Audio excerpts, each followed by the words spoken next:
धर्मपुर गांव में रहने वाला रामधन एक बेहद गरीब किसान था। इस बार उसने गांव के सेठ से उधार लेकर खेती की थी।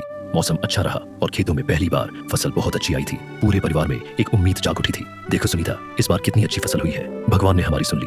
लगता है अब बच्चों को भूखा नहीं सोना पड़ेगा। हाँ रामधन, इस बार मेहनत रंग लाई है। अब अगर फसल सही सलामत कट गई तो कुछ महीनों का चैन मिल जाएगा। पिताजी, क्या इस बार हम स्कूल जा पाएंगे? जरूर बेटा, अब तो तुझे अच्छे कपड़े और किताबें भी दिलवाऊंगा। पिताजी, मेरे लिए क्या लाओगे? बोलो ना पिताजी। तेरे लिए गुड़िया और नई चूड़ियां लाऊंगा।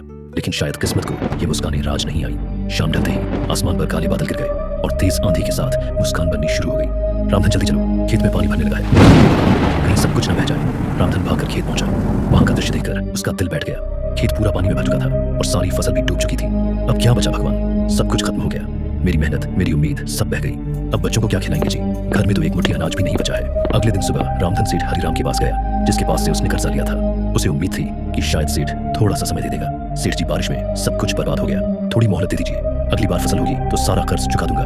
तुम्हें अब कोई मोहलत नहीं मिलेगी रामधन। कागज के हिसाब से अब वो जमीन मेरी है। सेठ जी, वो मेरी पुश्तैनी जमीन है। आप ऐसा मत करिए, मुझे कागज से मतलब है, भावना से नहीं। अब वो जमीन मेरे नाम है और तुम लोग तुरंत उसे खाली कर दो। रामधन की जमीन भी चली गई और उसके पास अब कुछ भी नहीं बचा था। उसके पास अब ना तो खेत था, ना पैसा और ना ही कोई आसरा। सुनीता, अब इस गांव में हमारे लिए कुछ नहीं बचा। चलो जंगल की ओर चलते हैं, शायद वहां कहीं इसे छुपाने की जगह मिल जाए। ठीक है रामधन, अब जैसी तुम्हारी मर्जी।